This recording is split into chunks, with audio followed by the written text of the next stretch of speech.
আসসালামু আলাইকুম সকলকে আজকের ভিডিওতে জানাই স্বাগত। গত ৩রা সেপ্টেম্বর চীন আয়োজন করেছিল তাদের সাম্প্রতিক ইতিহাসের সবচেয়ে বড় মিলিটারি প্যারেডের। এতে অনেক নিত্য নতুন সমরাস্ত্র জনসম্মুখে উন্মোচন করা হয়। চীনের সামরিক শৌর্যবীর্য এবং প্রযুক্তিগত উৎকর্ষতা সমগ্র পৃথিবীকে জানান দিতে দেশটির ৮০তম বিজয় দিবসে এই মহা কুচকাওয়াজ অনুষ্ঠিত হয়।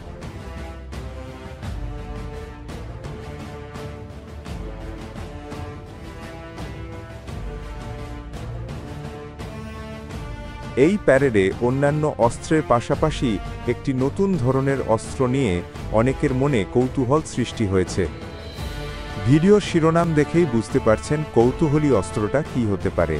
চীন প্রথমবারের মতো একটি বড় ধরনের লেজার বিম ওয়েপন উন্মোচন করেছে এই প্যারেডে। LY-1 নামের একটি উচ্চশক্তির লেজার অস্ত্র সারা বিশ্বকে দেখিয়েছে চীন। তো চলুন জেনে নেওয়া যাক এই নতুন লেজার অস্ত্র সম্পর্কে। চীনের নতুন অত্যাধুনিক লেজার অস্ত্রটি মূলত ড্রোন মিসাইল রকেট বা নিচু দিয়ে উড়ন্ত হেলিকপ্টার বা বিমান ধ্বংসের জন্য নির্মিত। উড়ন্ত টার্গেটের দিকে লেজার রশ্মি তাক করে মুহূর্তেই সেটিকে ধ্বংস করে দিতে সক্ষম এটি, ঠিক যেমনটা আমরা বিভিন্ন সায়েন্স ফিকশন সিনেমা বা নাটকে দেখতে পাই। অনেকেই বিখ্যাত স্টার ওয়ার্স সিনেমা দেখে থাকবেন। এটি দেখে থাকলে জানবেন কিভাবে লেজার অস্ত্র দিয়ে একে অপরের সাথে লড়াই করে সিনেমায় দেখানো বিবাদমান পক্ষগুলো। তাই লেজার বিম অস্ত্রকে অনেকে মজা করে স্টার ওয়ার্স ওয়েপন হিসাবে উল্লেখ করে থাকে।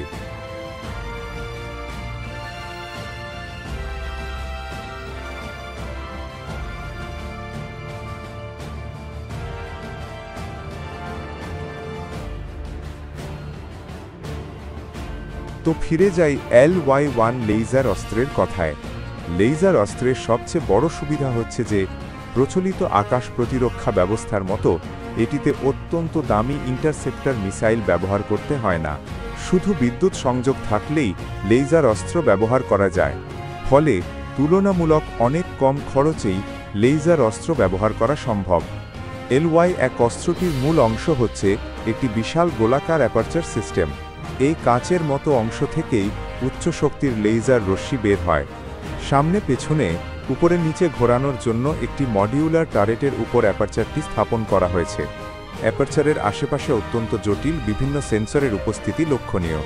সেন্সর হিসাবে এতে electro optical, infrared, passive radio frequency sensor রয়েছে বলে ধরে নেওয়া যায়।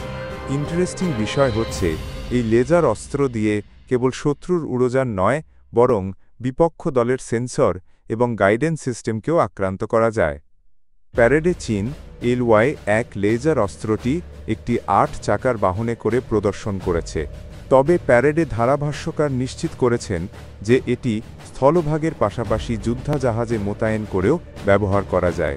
হয়তো ভবিষ্যতে আমরা উড়োজাহাজে এসব লেজার বিম অস্ত্র বহন করতে দেখতে পারব।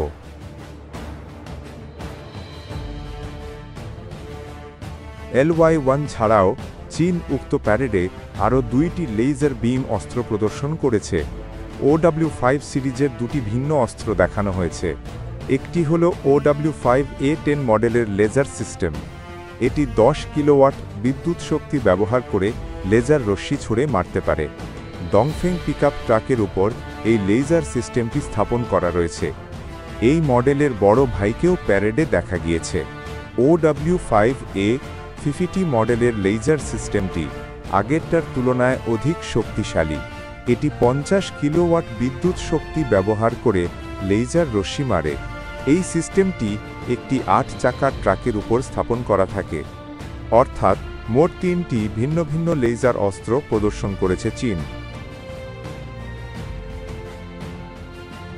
লেজার অস্ত্র ছাড়াও এক ধরনের বড় মাইক্রোওয়েভ অস্ত্র প্রদর্শন করেছে চীন। মাইক্রোওয়েভ গান হচ্ছে এমন এক অস্ত্র যেখানে ইলেকট্রোম্যাগনেটিক রেডিয়েশন ব্যবহার করে একটি নির্দিষ্ট অবস্থানে থাকা ইলেকট্রনিক ডিভাইসের সার্কিট এবং স্পর্শকাতর অংশ নষ্ট করে দিতে পারে। প্রতিপক্ষের ছোড়া ড্রোনের ঝাঁক বা এ জাতীয় হুমকি থেকে রক্ষা পেতে মাইক্রোওয়েভ প্রযুক্তি নিয়ে অনেক দেশ বর্তমানে গবেষণা চালাচ্ছে। চীনের এই মাইক্রোওয়েভ অস্ত্র নির্মাতারা জানিয়েছে তারা ১০,০০০ বার এই সিস্টেমটি সফলভাবে পরীক্ষা করে দেখেছে। তারা এই মাইক্রোওয়েভ অস্ত্রের কার্যকারিতা নিয়ে খুবই আশাবাদী। আগে আমরা যেসব অস্ত্র সম্পর্কে কেবল সিনেমায় দেখতাম বা গল্পে পড়তাম, সেসব অস্ত্র আজ বাস্তবতায় রূপ নিচ্ছে। হয়তো ভবিষ্যতে এসব লেজার এবং মাইক্রোওয়েভ অস্ত্র প্রত্যেক সৈনিকের হাতিয়ার হবে। বলার অপেক্ষা রাখে না চীন এসব অস্ত্র উন্নয়নের দৌড়ে অনেকটাই এগিয়ে রয়েছে বিশ্বের অধিকাংশ পরাশক্তি থেকে। আজ এ পর্যন্তই। আশা করি আমাদের ভিডিও আপনাদের ভালো লেগেছে। লাইক ও সাবস্ক্রাইব করে আমাদের পাশে থাকুন। ধন্যবাদ। এখনকার মতো বিদায়।